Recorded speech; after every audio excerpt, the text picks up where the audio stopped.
Good morning, everyone. My name is Sangeeta. I am a physiotherapist, and this is my first video on YouTube and my first YouTube channel. So, I hope आप सबको मेरी ये video पसंद आएगी और अगर आपको कहीं पर भी कोई भी डाउट लगता है सो आप मुझसे पूछ सकते हैं। चलिए स्टार्ट करते हैं बेसिक से। Introduction of anatomy and physiology. पहले हम बेसिक स्टार्ट करेंगे। बेसिक में इसलिए पढ़ा रही हूँ क्योंकि अगर हमारा बेस क्लियर होगा तो हमें आगे जाके अंडरस्टैंडिंग में समझने में हमें डिफ़िकल्टी फील नहीं होगी, हम इजीली समझ पाएंगे।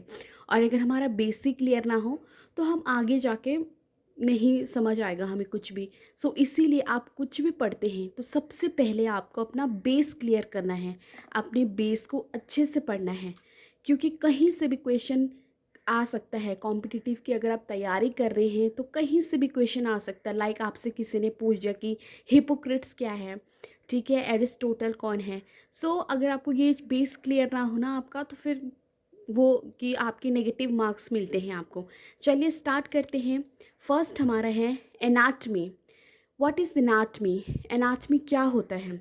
सो anatomy is the science that study the structure of body and relation of one body part to another part.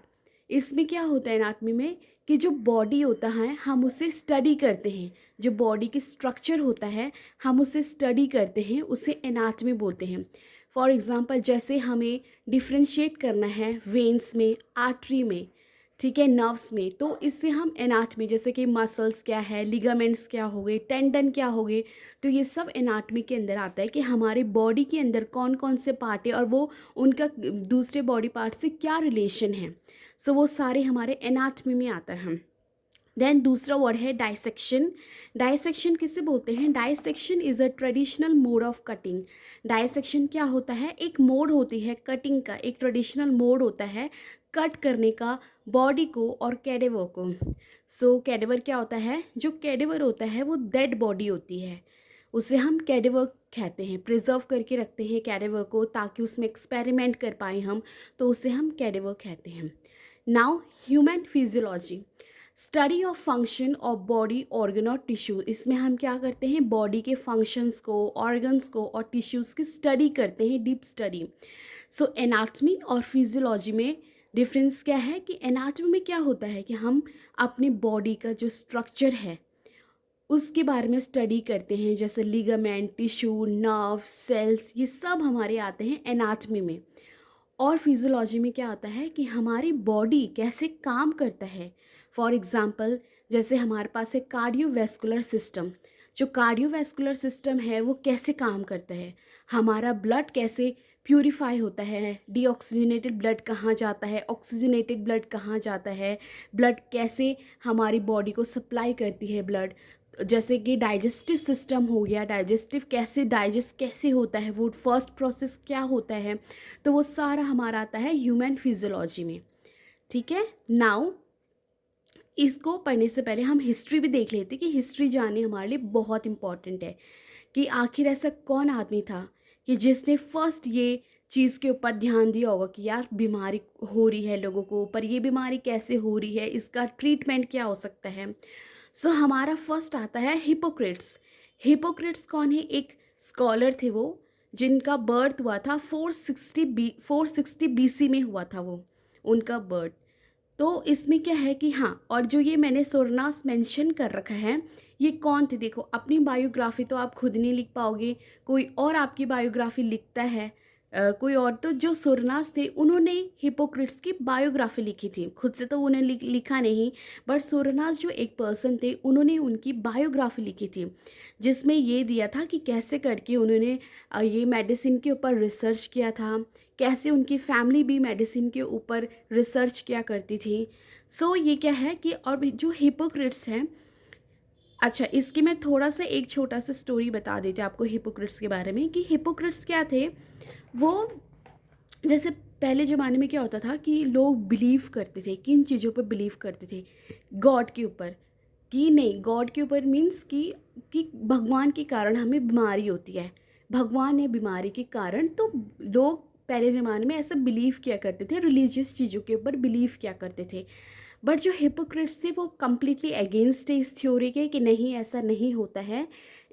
भगवान बीमार नहीं करते इंसान को।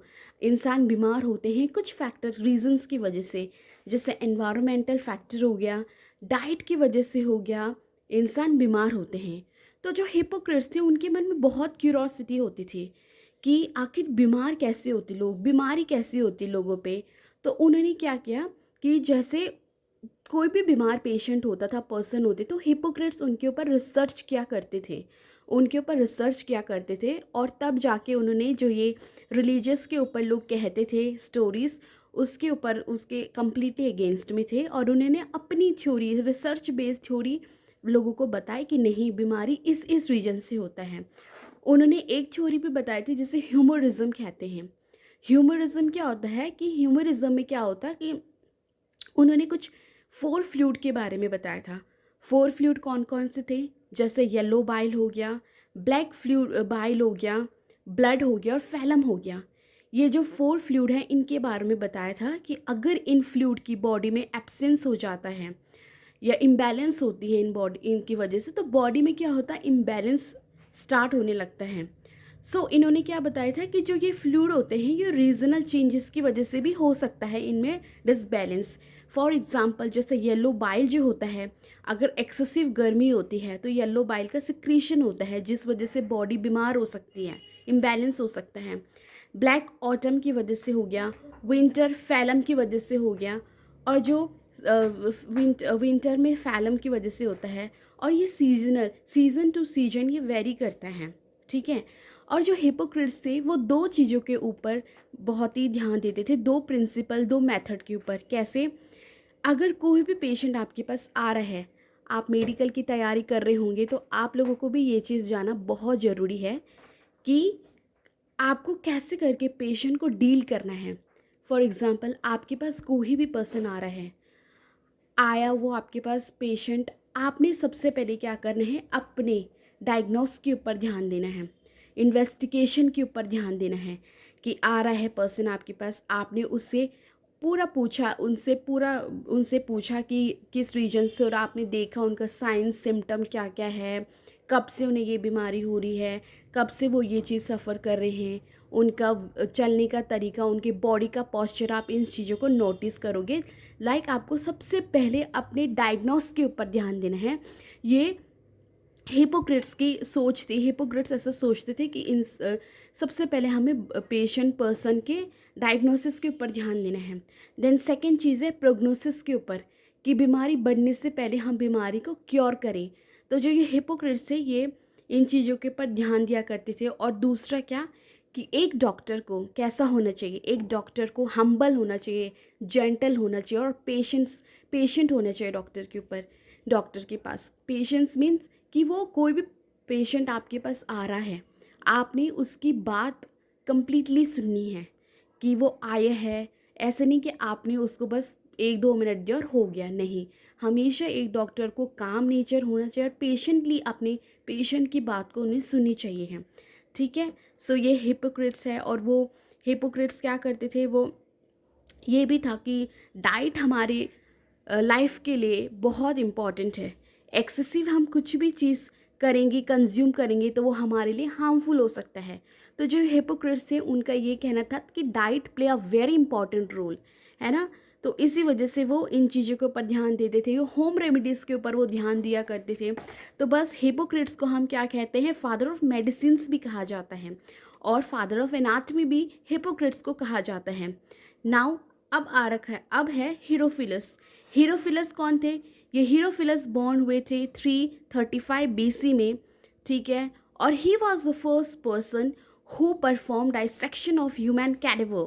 देखो हीरोफिलस क्या आते हैं, हमने एक वर्ड दिया था आपको, डाइसेक्शन, हमने डाइसेक्शन आपको एक टर्म दिया था। तो हीरोफिलस फर्स्ट वो पर्सन थे जिन्होंने डाइसेक्शन जो टर्म है इसे इंट्रोड्यूस किया था। हीरोफिलस फर्स्ट पर्सन थे जिन्होंने एक कैडेवर को फर्स्ट टाइम डाइसेक्ट किया और देखा कि क्या है उनके अंदर, कौन सा स्ट्रक्चर है, कौन सा ऑर्गन है। तो जो फर्स्ट जिसने कैडेवर के ऊपर एक्सपेरिमेंट किया डाइसेक्शन का, वो थे हमारे हीरोफिलस, ठीक है। नाउ हमारे थर्ड आते हैं